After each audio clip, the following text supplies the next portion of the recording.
Voici donc l'explication technique de l'utilisation de la Morgana Major. Donc tout d'abord, on va régler les poches. Donc on déverrouille la poche et ici, en appuyant sur Ein, on va pouvoir voir la longueur en millimètres, puis les dixièmes de millimètre. Donc en tournant la molette à gauche, tout simplement, la cote va s'ajuster. Donc là, je suis à 200 et je vais aller à 200 pile. Donc je vais tourner encore légèrement jusqu'à 200, 0,0 et je pense à verrouiller. Exactement le même système pour la poche du bas.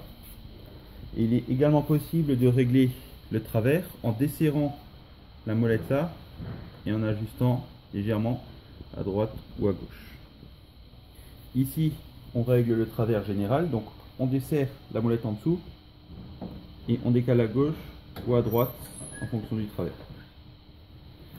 Ici, nous allons régler la soufflerie, donc en moins ou en plus. Le nombre de zones de soufflerie, donc ici on a le 3, le 0, le 1, le 2.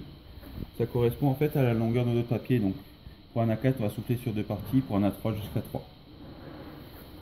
Ici, nous allons faire le réglage du séparateur.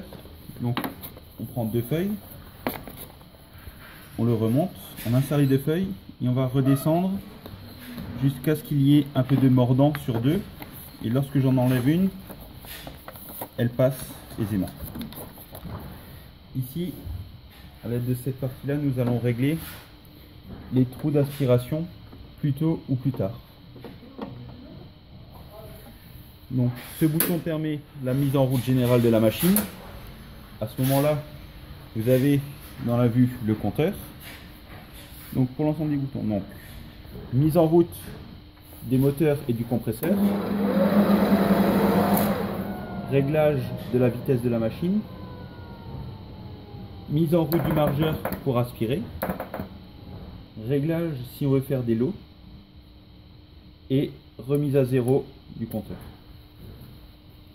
Ensuite, ici on va venir régler la sortie, donc on desserre la petite vis et on monte et on descend tout simplement en fonction de la longueur de notre papier fini.